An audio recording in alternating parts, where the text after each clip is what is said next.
So let's say you own a pencil factory. I'm a worker in that pencil factory.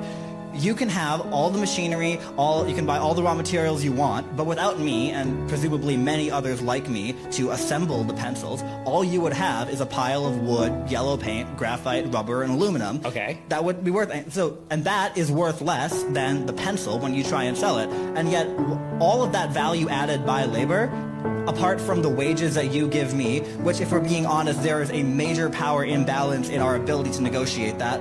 If all that putting the pencil together requires is basic use of your prefrontal cortex, then yes, your labor is alienable at lower rates than if you are a doctor. That's not the fault of the person who owns the machinery. But if you didn't have workers like me and your pencil factory, and you were just one man. But I do. I have millions of people who are willing to do that voluntarily for me. If you're just one person trying to assemble pencils, you're not going to get very far. You need workers. Capital needs labor infinitely more than labor needs capital. That's why you have worker cooperatives where the workers... I fundamentally disagree on the distinction between capital and labor. Capital is just a term for money.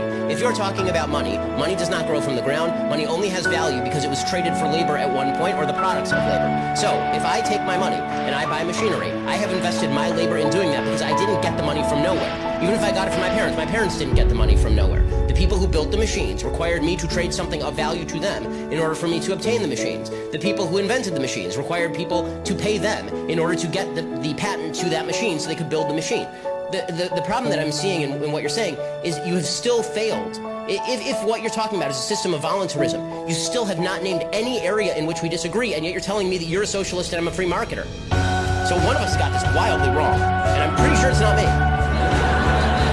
The differentiation I draw, and I'm not alone in this, I'm not one person trying to redefine anything, the differentiation I and many others like me draw between socialism and capitalism is that under capitalism, when you as the owner of the factory, you give me a wage. The wage could be $7.25, it could be $15, it could be whatever an hour, right?